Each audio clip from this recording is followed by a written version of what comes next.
से डॉक्टर रामेश्वर सिंह हैं, यानी कि 3 हिंदू विधायक भी अब उमर अब्दुल्ला की सरकार को अपना समर्थन दे चुके हैं। वैसे जम्मू कश्मीर विधानसभा चुनाव के रिजल्ट्स में भाजपा ने 29 सीटें जीती। पार्टी को पिछले चुनाव के मुकाबले 4 सीटों का फायदा हुआ। हालांकि जम्मू कश्मीर भाजपा अध्यक्ष रविंदर रैना नौशेरा की सीट से नेशनल कॉन्फ्रेंस के कैंडिडेट से हार गए। पार्टी कमान को उन्होंने इसके बाद इस्तीफा भी सौंप दिया। वहीं पूर्व मुख्यमंत्री महबूबा मुफ्ती की पार्टी पीडीपी ने सिर्फ 3 सीटें जीती। पिछले चुनाव में पीडीपी सबसे बड़ी पार्टी बनकर उभरी थी, तब उसने 28 सीटें जीती थी। वैसे जम्मू कश्मीर में कुल 33 हिंदू चेहरे चुनावी रण में जीते हैं, विधानसभा में पहुंच गए हैं। विधानसभा जीतने वाले इन 33 हिंदुओं में से सबसे ज्यादा 28 भारतीय जनता पार्टी के टिकट पर जीते हैं, तो वहीं नेशनल कॉन्फ्रेंस के टिकट पर भी 2 नेता जीते। 3 हिंदू नेताओं ने बतौर निर्दलीय चुनावी व्यू भेद विधानसभा पहुंचने में सफल रहे। 3 निर्दलीयों में से एक इंदरवल सीट से विधायक प्यारेलाल ने सरकार बनाने जा रहे नेशनल कॉन्फ्रेंस और कांग्रेस पार्टी के गठबंधन के समर्थन का ऐलान भी कर दिया है। ऐसे में उमर अब्दुल्ला के सामने ये बड़ी चुनौती है कि कश्मीर के साथ साथ जम्मू की सियासत के साथ भी संतुलन और समन्वय बनाकर रखे, वरना सरकार पर खतरा हो सकता है। 8 अक्टूबर को जम्मू कश्मीर विधानसभा चुनाव के नतीजे आ गए। उमर अब्दुल्ला दूसरी बार जम्मू कश्मीर के मुख्यमंत्री बनने वाले हैं। विधायकों ने उन्हें नेता भी चुना है, कल दावा भी पेश करेंगे। लेकिन क्या हो अगर 13 या 14 अक्टूबर को शपथ ग्रहण समारोह में उमर अब्दुल्ला की जगह कोई और मुख्यमंत्री पद की शपथ ले, क्योंकि बगावती सुर तो बुलंद हो गए हैं। जम्मू कश्मीर में नई सरकार के गठन के लिए गुरुवार यानी कि 10 अक्टूबर को विधायक दल की बैठक हुई। इस मीटिंग में नेशनल कॉन्फ्रेंस के उपाध्यक्ष उमर अब्दुल्ला को विधायक दल का नेता चुना गया। अब वही उमर अब्दुल्ला जम्मू कश्मीर के मुख्यमंत्री बनेंगे। इससे पहले 8 तारीख को ही उनके पिता और पूर्व मुख्यमंत्री फारूक अब्दुल्ला ने इस बात का खुले तौर पर ऐलान कर दिया था कि मुख्यमंत्री तो उनका बेटा ही बनेगा। नेशनल कॉन्फ्रेंस ने जम्मू कश्मीर में 40 से ज्यादा सीटों पर जीत हासिल की है, जिसमें अधिकांश कश्मीर संभाग की है। वहीं उनके साथ कांग्रेस पार्टी रही, जिसने 7 सीटों पर जीत हासिल की है। नेशनल कॉन्फ्रेंस और जम्मू कश्मीर में कांग्रेस के गठबंधन ने एक साथ मिलकर 49 सीटों पर जीत हासिल की है। आपको बता दें, इंडिया गठबंधन का 3 सदस्यीय प्रतिनिधिमंडल शुक्रवार को एलजी मनोज सिन्हा के साथ मुलाकात करेगा और सरकार गठन का दावा पेश करेगा। शपथ ग्रहण समारोह 13 या 14 अक्टूबर को होने की उम्मीद है। लेकिन कहा तो यह भी जा रहा है कि इस राज्य सरकार में कोई भी डिप्टी सीएम नहीं होगा। हालांकि कांग्रेस पार्टी नेशनल कॉन्फ्रेंस के साथ है, लेकिन फिर भी डिप्टी सीएम अगर नहीं होता है तो क्या कांग्रेस को ये बर्दाश्त होगा? नेशनल कॉन्फ्रेंस के साथ मिलकर चुनाव लड़ने वाली कांग्रेस को डिप्टी स्पीकर का पद मिल सकता है, यानी संतोष करना पड़ सकता है। कांग्रेस की ओर से डुरू सीट से विधायक जीए मीर या प्रदेश अध्यक्ष और सेंट्रल शॉल्टैंग के विधायक तारिक हमीद कर्रा में से किसी एक को कैबिनेट मंत्री का दर्जा भी मिल सकता है। आपको बता दें, जम्मू कश्मीर से आर्टिकल 370 हटने के बाद हुए विधानसभा चुनाव में इंडिया गठबंधन ने 49 सीटों पर जीत हासिल की। गठबंधन में शामिल नेशनल कॉन्फ्रेंस को सबसे ज्यादा 42, कांग्रेस को 6 और सीपीआई-एम को 1 सीट मिली है। बहुमत का आंकड़ा तो 46 था। 54 साल की उमर अब्दुल्ला को समर्थन देने के लिए 7 निर्दलियों में से 4 ने गुरुवार को नेशनल कॉन्फ्रेंस को अपना समर्थन दे दिया। ये 4 निर्दलीय इंदरवल से प्यारेलाल शर्मा, छंब से सतीश शर्मा, सूरनकोट से मोहम्मद अकरम और बनी सीट से डॉक्टर रामेश्वर सिंह हैं, यानी कि 3 हिंदू विधायक भी अब उमर अब्दुल्ला की सरकार को अपना समर्थन दे चुके हैं। वैसे जम्मू कश्मीर विधानसभा चुनाव के रिजल्ट्स में भाजपा ने 29 सीटें जीती। पार्टी को पिछले चुनाव के मुकाबले 4 सीटों का फायदा हुआ। हालांकि जम्मू कश्मीर भाजपा अध्यक्ष रविंदर रैना नौशेरा की सीट से नेशनल कॉन्फ्रेंस के कैंडिडेट से हार गए। पार्टी कमान को उन्होंने इसके बाद इस्तीफा भी सौंप दिया। वहीं पूर्व मुख्यमंत्री महबूबा मुफ्ती की पार्टी पीडीपी ने सिर्फ 3 सीटें जीती। पिछले चुनाव में पीडीपी सबसे बड़ी पार्टी बनकर उभरी थी, तब उसने 28 सीटें जीती थी। वैसे जम्मू कश्मीर में कुल 33 हिंदू चेहरे चुनावी रण में जीते हैं, विधानसभा में पहुंच गए हैं। विधानसभा जीतने वाले इन 33 हिंदुओं में से सबसे ज्यादा 28 भारतीय जनता पार्टी के टिकट पर जीते हैं, तो वहीं नेशनल कॉन्फ्रेंस के टिकट पर भी 2 नेता जीते। तीन हिंदू नेताओं ने बतौर निर्दलीय चुनावी व्यू भेद विधानसभा पहुंचने में सफल रहे। तीन निर्दलीयों में से एक इंदरवल सीट से विधायक प्यारेलाल ने सरकार बनाने जा रहे नेशनल कॉन्फ्रेंस और कांग्रेस पार्टी के गठबंधन के समर्थन का ऐलान भी कर दिया है। ऐसे में उमर अब्दुल्ला के सामने ये बड़ी चुनौती है कि कश्मीर के साथ साथ जम्मू की सियासत के साथ भी संतुलन और समन्वय बनाकर रखे, वरना सरकार पर खतरा हो सकता है। 8 अक्टूबर को जम्मू कश्मीर विधानसभा चुनाव के नतीजे आ गए। उमर अब्दुल्ला दूसरी बार जम्मू कश्मीर के मुख्यमंत्री बनने वाले हैं। विधायकों ने उन्हें नेता भी चुना है, कल दावा भी पेश करेंगे। लेकिन क्या हो अगर 13 या 14 अक्टूबर को शपथ ग्रहण समारोह में उमर अब्दुल्ला की जगह कोई और मुख्यमंत्री पद की शपथ ले, क्योंकि बगावती सुर तो बुलंद हो गए हैं। जम्मू कश्मीर में नई सरकार के गठन के लिए गुरुवार यानी कि 10 अक्टूबर को विधायक दल की बैठक हुई। इस मीटिंग में नेशनल कॉन्फ्रेंस के उपाध्यक्ष उमर अब्दुल्ला को विधायक दल का नेता चुना गया। अब वही उमर अब्दुल्ला जम्मू कश्मीर के मुख्यमंत्री बनेंगे। इससे पहले 8 तारीख को ही उनके पिता और पूर्व मुख्यमंत्री फारूक अब्दुल्ला ने इस बात का खुले तौर पर ऐलान कर दिया था कि मुख्यमंत्री तो उनका बेटा ही बनेगा। नेशनल कॉन्फ्रेंस ने जम्मू कश्मीर में 40 से ज्यादा सीटों पर जीत हासिल की है, जिसमें अधिकांश कश्मीर संभाग की है। वहीं उनके साथ कांग्रेस पार्टी रही, जिसने 7 सीटों पर जीत हासिल की है। नेशनल कॉन्फ्रेंस और जम्मू कश्मीर में कांग्रेस के गठबंधन ने एक साथ मिलकर 49 सीटों पर जीत हासिल की है।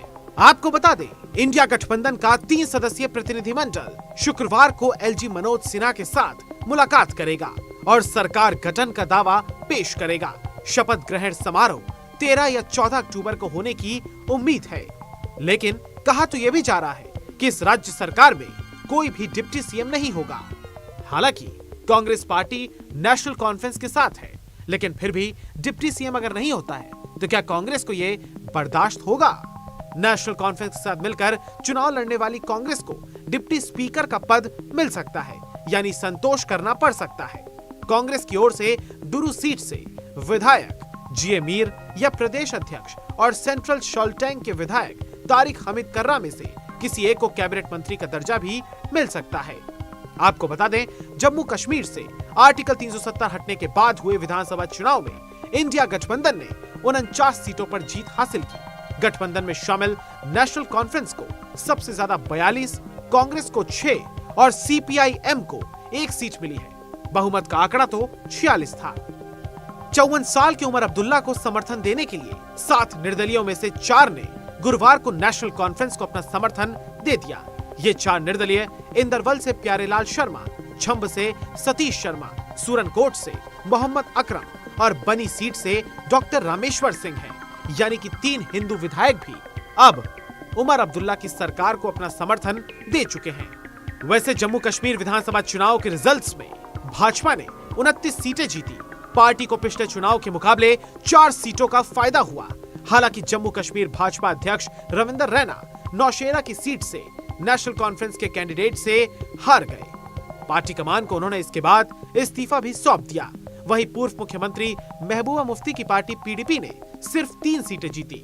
पिछले चुनाव में पीडीपी सबसे बड़ी पार्टी बनकर उभरी थी, तब उसने 28 सीटें जीती थी। वैसे जम्मू कश्मीर में कुल 33 हिंदू चेहरे चुनावी रण में जीते हैं, विधानसभा में पहुंच गए हैं। विधानसभा जीतने वाले इन 33 हिंदुओं में से सबसे ज्यादा 28 भारतीय जनता पार्टी के टिकट पर जीते हैं, तो वहीं नेशनल कॉन्फ्रेंस के टिकट पर भी 2 नेता जीते। 3 हिंदू नेताओं ने बतौर निर्दलीय चुनावी व्यू भेद विधानसभा पहुंचने में सफल रहे। 3 निर्दलीयों में से एक इंदरवल सीट से विधायक प्यारेलाल ने सरकार बनाने जा रहे नेशनल कॉन्फ्रेंस और कांग्रेस पार्टी के गठबंधन के समर्थन का ऐलान भी कर दिया है। ऐसे में उमर अब्दुल्ला के सामने ये बड़ी चुनौती है कि कश्मीर के साथ साथ जम्मू की सियासत के साथ भी संतुलन और समन्वय बनाकर रखे, वरना सरकार पर खतरा हो सकता है। 8 अक्टूबर को जम्मू कश्मीर विधानसभा चुनाव के नतीजे आ गए। उमर अब्दुल्ला दूसरी बार जम्मू कश्मीर के मुख्यमंत्री बनने वाले हैं। विधायकों ने उन्हें नेता भी चुना है, कल दावा भी पेश करेंगे। लेकिन क्या हो अगर 13 या 14 अक्टूबर को शपथ ग्रहण समारोह में उमर अब्दुल्ला की जगह कोई और मुख्यमंत्री पद की शपथ ले, क्योंकि बगावती सुर तो बुलंद हो गए हैं। जम्मू कश्मीर में नई सरकार के गठन के लिए गुरुवार यानी कि 10 अक्टूबर को विधायक दल की बैठक हुई। इस मीटिंग में नेशनल कॉन्फ्रेंस के उपाध्यक्ष उमर अब्दुल्ला को विधायक दल का नेता चुना गया। अब वही उमर अब्दुल्ला जम्मू कश्मीर के मुख्यमंत्री बनेंगे। इससे पहले 8 तारीख को ही उनके पिता और पूर्व मुख्यमंत्री फारूक अब्दुल्ला ने इस बात का खुले तौर पर ऐलान कर दिया था कि मुख्यमंत्री तो उनका बेटा ही बनेगा। नेशनल कॉन्फ्रेंस ने जम्मू कश्मीर में 40 से ज्यादा सीटों पर जीत हासिल की है, जिसमें अधिकांश कश्मीर संभाग की है। वहीं उनके साथ कांग्रेस पार्टी रही, जिसने 7 सीटों पर जीत हासिल की है। नेशनल कॉन्फ्रेंस और जम्मू कश्मीर में कांग्रेस के गठबंधन ने एक साथ मिलकर 49 सीटों पर जीत हासिल की है। आपको बता दें, इंडिया गठबंधन का 3 सदस्यीय प्रतिनिधिमंडल शुक्रवार को एलजी मनोज सिन्हा के साथ मुलाकात करेगा और सरकार गठन का दावा पेश करेगा। शपथ ग्रहण समारोह 13 या 14 अक्टूबर को होने की उम्मीद है, लेकिन कहा तो यह भी जा रहा है कि इस राज्य सरकार में कोई भी डिप्टी सीएम नहीं होगा। हालांकि कांग्रेस पार्टी नेशनल कॉन्फ्रेंस के साथ है, लेकिन फिर भी डिप्टी सीएम अगर नहीं होता है तो क्या कांग्रेस को ये बर्दाश्त होगा? नेशनल कॉन्फ्रेंस के साथ मिलकर चुनाव लड़ने वाली कांग्रेस को डिप्टी स्पीकर का पद मिल सकता है, यानी संतोष करना पड़ सकता है। कांग्रेस की ओर से डुरू सीट से विधायक जीए मीर या प्रदेश अध्यक्ष और सेंट्रल शॉल्टैंग के विधायक तारिक हमीद कर्रा में से किसी एक को कैबिनेट मंत्री का दर्जा भी मिल सकता है। आपको बता दें, जम्मू कश्मीर से आर्टिकल 370 हटने के बाद हुए विधानसभा चुनाव में इंडिया गठबंधन ने 49 सीटों पर जीत हासिल की। गठबंधन में शामिल नेशनल कॉन्फ्रेंस को सबसे ज्यादा 42, कांग्रेस को 6 और सीपीआई-एम को 1 सीट मिली है। बहुमत का आंकड़ा तो 46 था। 54 साल की उमर अब्दुल्ला को समर्थन देने के लिए 7 निर्दलीयों में से 4 ने गुरुवार को नेशनल कॉन्फ्रेंस को अपना समर्थन दे दिया। ये 4 निर्दलीय इंदरवल से प्यारेलाल शर्मा, छंब से सतीश शर्मा, सूरनकोट से मोहम्मद अकरम और बनी सीट से डॉक्टर रामेश्वर सिंह हैं। यानी कि 3 हिंदू विधायक भी अब उमर अब्दुल्ला की सरकार को अपना समर्थन दे चुके हैं।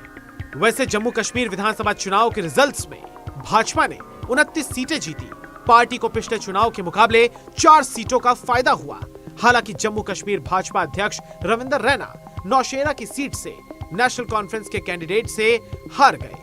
पार्टी कमान को उन्होंने इसके बाद इस्तीफा भी सौंप दिया। वहीं पूर्व मुख्यमंत्री महबूबा मुफ्ती की पार्टी पीडीपी ने सिर्फ 3 सीटें जीती। पिछले चुनाव में पीडीपी सबसे बड़ी पार्टी बनकर उभरी थी, तब उसने 28 सीटें जीती थी। वैसे जम्मू कश्मीर में कुल 33 हिंदू चेहरे चुनावी रण में जीते हैं, विधानसभा में पहुंच गए हैं। विधानसभा जीतने वाले इन 33 हिंदुओं में से सबसे ज्यादा 28 भारतीय जनता पार्टी के टिकट पर जीते हैं, तो वहीं नेशनल कॉन्फ्रेंस के टिकट पर भी 2 नेता जीते। 3 हिंदू नेताओं ने बतौर निर्दलीय चुनावी व्यू भेद विधानसभा पहुंचने में सफल रहे। 3 निर्दलीयों में से एक इंदरवल सीट से विधायक प्यारेलाल ने सरकार बनाने जा रहे नेशनल कॉन्फ्रेंस और कांग्रेस पार्टी के गठबंधन के समर्थन का ऐलान भी कर दिया है। ऐसे में उमर अब्दुल्ला के सामने ये बड़ी चुनौती है कि कश्मीर के साथ साथ जम्मू की सियासत के साथ भी संतुलन और समन्वय बनाकर रखे।